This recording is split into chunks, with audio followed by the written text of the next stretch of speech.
Quero dar um bom dia para o deputado federal do Rio Grande do Sul, Maurício Macon. Macon, bom dia, seja bem-vindo mais uma vez, Macon. Quero te ouvir sobre o que Trump trouxe ontem, as falas do presidente norte-americano. Macon, bom dia.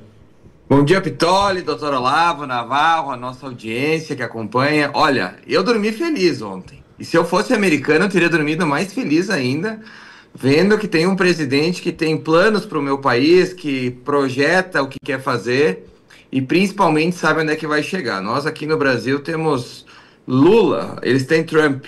Eles têm Elon Musk, nós temos Gleisi Hoffmann e agora Guilherme Boulos. Qual a chance de nosso país dar certo com essa turma? Bom, com certeza nenhuma, mas dos Estados Unidos é muito grande. Nós tivemos uma pesquisa ontem, Pitoli, ao concluir o seu discurso de 1h40, o qual eu acompanhei, obviamente com tradução em português, porque o meu inglês é bem enferrujado. Mas essa pesquisa da CBS News YouGov deu que o povo americano, em 76%, aprovou o discurso de Donald Trump. Ou seja, com uma aprovação dessa de um discurso, já prova que ele vem fazendo e muito pelos americanos. Certamente os demais que não aprovaram o seu discurso não viram o seu discurso. Não tem como tu não aprovar um discurso de um presidente de tamanha força, tamanho planejamento para o país nos próximos anos. Aqui a gente tem que trazer algumas coisas, principalmente 3 coisas, Pitoli, que foram assim mais latentes. Primeiro, sobre essa questão da taxação no dia 2 de abril. A imprensa tenta desvirtuar como uma guerra comercial, como algo do fim do mundo. Mas imaginem vocês, quando ele cita o Brasil pegando só um exemplo aqui, quando a gente importa etanol americano, o americano paga 18% de impostos sobre o etanol, que ele está exportando para o Brasil. Nós pagamos, quando exportamos para os Estados Unidos, 2,5%. Ou seja, o que o Trump quer fazer? Ele não quer cobrar tarifas a mais. Ele quer reciprocidade. Você cobra X, nós cobramos X. A gente tem um exemplo agora de uma negociação que pode acontecer com a Argentina, Pitoli, que é muito latente o que o Trump defende. Ele disse, podemos ter então uma zona de livre comércio com a Argentina, ou seja, onde as tarifas seriam basicamente zeradas, e quem ganharia com isso, obviamente, seria a população. Então, o que o Trump está tentando fazer? Está tentando estancar um déficit que se tem lá nos Estados Unidos gigantesco, há quase 3 décadas, através da equiparação de tarifas. Não vejo que, se nós fôssemos americanos e pagássemos muito mais de imposto do que os outros pagam pelo mesmo produto, a gente também ia querer que fosse algo igualmente cobrado. Sobre a Ucrânia, ele também falou, e aqui a gente tem um ponto muito importante, que depois da fiasqueira que o Zelensky fez lá no Salão Oval da Casa Branca, o Trump resolveu o problema. Você pode gostar ou pode não gostar de como o Trump resolve o problema, mas ele resolveu o problema. A partir do momento que ele tirou o financiamento que os americanos ou elegeram para não dar mais para a guerra na Ucrânia, a Ucrânia teve que recuar e dizer, olha, a gente está disposto a fazer um cessar-fogo. E isso aqui tem uma profundidade muito grande, Pitoli, pelo seguinte, a gente tem visto nos últimos 10 anos, 15 talvez, um alinhamento chinês com a Rússia. Ou seja, muito se dizia que de um lado, em uma eventual nova guerra, a Europa estaria do lado dos Estados Unidos e a China estaria do lado da Rússia. O que o Trump está fazendo? A Europa, a gente sabe que até questão cultural, língua, história, não vai se juntar com a China em um eventual conflito. O que o Trump está fazendo? A partir do momento que ele resolve o problema lá na Ucrânia, ele traz também o Putin muito mais para o seu lado, ou seja, é uma mudança de estratégia isolando a China nesse contexto geopolítico mundial.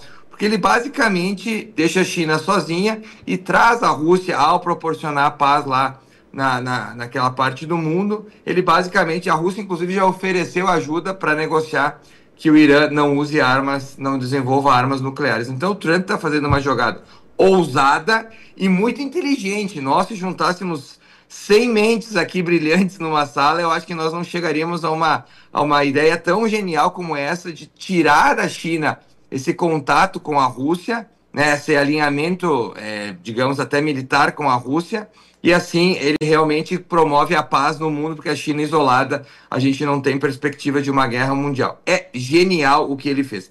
E para concluir, Pitoli, depois a gente pode esmiuçar mais, mas teve um ponto que chega a ser bizarro no discurso do Trump, que é quando ele traz o financiamento que a USAID fazia pelo mundo, né? O desperdício de dinheiro americano que se tem lá vocês imaginem aqui no Brasil. Eu trouxe 4 exemplos que são, assim, basicamente bizarros. Os americanos gastavam, através da USAID, quase 8 milhões para ensinar jornalistas do Sri Lanka a evitar linguagem binária de gênero, mais 20 milhões para um novo show da Vila Sésamo no Iraque, 2 milhões para mudança de sexo e ativismo LGBT na Guatemala, 2 milhões para ajudar a BBC a valorizar a diversidade da sociedade líbia e mais 1,5 milhão para promover a advocacia LGBT na Jamaica. Olha, isso nos Estados Unidos. Vocês imaginem no Brasil de Lula, onde desde que ele assumiu, os gastos públicos aumentaram em 400 bilhões de reais. Vocês imaginem quanto o nosso dinheiro está indo para o esgoto se isso acontecer nos Estados Unidos. Então, o discurso foi muito bem aceito pelo povo americano, são só 6 semanas, e a gente percebe que os Estados Unidos vão viver realmente, como diz Trump, uma era de ouro. Aliás, Marcon, vou passar para o Olavo já, mas um comentário que cabe. A história por exemplo, os pagamentos de aposentadorias nos Estados Unidos, que foi descoberto ali, né? Então, imagine o que vai sobrar de caixa para esse governo Trump, porque fechando essas torneiras, dá para imaginar o que vai sobrar, né? Simplesmente com a motosserra do Milei emprestada pro Musk, que se apoderou, na verdade, dessa motosserra, dá para imaginar o que vai sobrar de dinheiro no caixa, né? Acabando com o desperdício, mas enfim... Ei, Pitoli, só um parênteses rapidinho antes do Dr. Olavo, sobre essa questão do INSS americano, digamos assim. Tem pessoas lá que são aposentadas há mais tempo do que os Estados Unidos é país, né? O próprio Trump referiu isso no seu discurso. Tem pessoas lá com 300 anos que recebem.